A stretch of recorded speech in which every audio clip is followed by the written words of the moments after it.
يحسبن الذين كفروا سبقوا إنهم لا يعجزون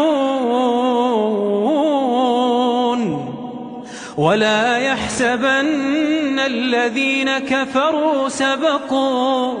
إنهم لا يعجزون وأعدوا لهم ما استطعتم من قوة ومن رباط الخيل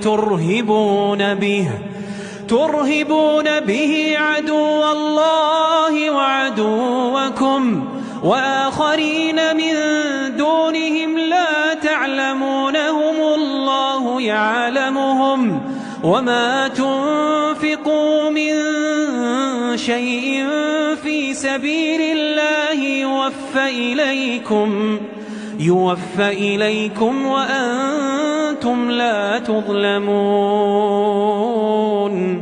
وإن جنحوا للسلم فاجنح لها وتوكل على الله إنه هو السميع العليم.